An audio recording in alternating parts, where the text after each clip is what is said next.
मैं अपनी सीट पर बैठा था। दिल्ली के लिए उड़ान भरते हुए लगभग 6 घंटे की यात्रा थी। मैंने सोचा एक अच्छी किताब पढ़ूंगा और 1 घंटा सो लूंगा। टेक ऑफ से ठीक पहले लगभग 10 सैनिक आए और मेरे आसपास की सीटों पर बैठ गए। यह देखकर मुझे रोचक लगा, तो मैंने बगल में बैठे एक सैनिक से पूछा, आप कहाँ जा रहे हैं? आगरा सर। वहाँ 2 हफ्ते की ट्रेनिंग है, फिर हमें एक ऑपरेशन पर भेजा जाएगा, उसने जवाब दिया। 1 घंटा बीत गया। एक घोषणा हुई, जो यात्री चाहें उनके लिए लंच उपलब्ध है, खरीद के आधार पर। मैंने सोचा अभी लंबा सफर बाकी है, शायद मुझे भी खाना लेना चाहिए। जैसे ही मैंने वॉलेट निकाला, मैंने सैनिकों की बातचीत सुनी, चलो हम भी लंच ले लें। एक ने कहा, नहीं यार, यहाँ बहुत महंगा है, जमीन पर उतरकर किसी ढाबे में खा लेंगे।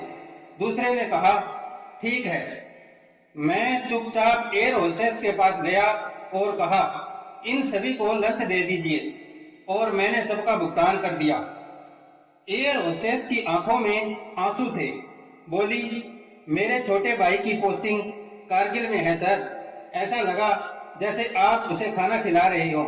धन्यवाद। उसने सिर झुकाकर नमस्कार किया।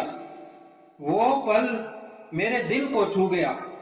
आधे घंटे में सभी सैनिकों को उनके लंच बॉक्स मिल गए। खाना खत्म करने के बाद मैं फ्लाइट के पीछे वॉशरूम की ओर गया। पीछे की सीट से एक वृद्ध व्यक्ति आए। मैंने सब देखा। आप सराहना के पात्र हैं, उन्होंने हाथ बढ़ाते हुए कहा।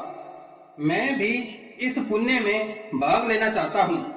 उन्होंने चुपचाप 500 रुपए मेरे हाथ में रख दिए। मैं वापस अपनी सीट पर आ गया। आधे घंटे बाद विमान का पायलट मेरी सीट तक आया, सीट नंबर देखता हुआ। मैं आपसे हाथ मिलाना चाहता हूँ, वह मुस्कुराया। मैं खड़ा हुआ। उसने हाथ मिलाते हुए कहा, मैं कभी फाइटर पायलट था, तब किसी ने यूं ही मेरे लिए भोजन खरीदा था। वो प्यार का प्रतीक था जो मैं कभी नहीं भूला। आपने वही याद ताजा कर दी। सभी यात्रियों ने ताली बजाई। मुझे थोड़ी झिझक हुई। मैंने ये सब प्रशंसा के लिए नहीं किया था, बस एक अच्छा कार्य किया था। मैं थोड़ा आगे बढ़ा। एक 18 साल का युवक आया, हाथ मिलाया और एक नोट मेरी हथेली में रख दिया। यात्रा समाप्त हो गई। जैसे ही मैं विमान से उतरने के लिए दरवाजे पर पहुंचा, एक व्यक्ति चुपचाप कुछ मेरी जेब में रखकर चला गया। फिर एक नोट। विमान से बाहर निकलते ही देखा सभी सैनिक एकत्र थे। मैं भागा और सभी यात्रियों द्वारा दिए गए नोट्स उन सैनिकों को सौंप दिए।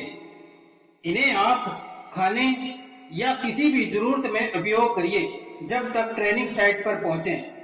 जो हम देते हैं वो कुछ भी नहीं है उस बलिदान के आगे जो आप हमारे लिए करते हैं।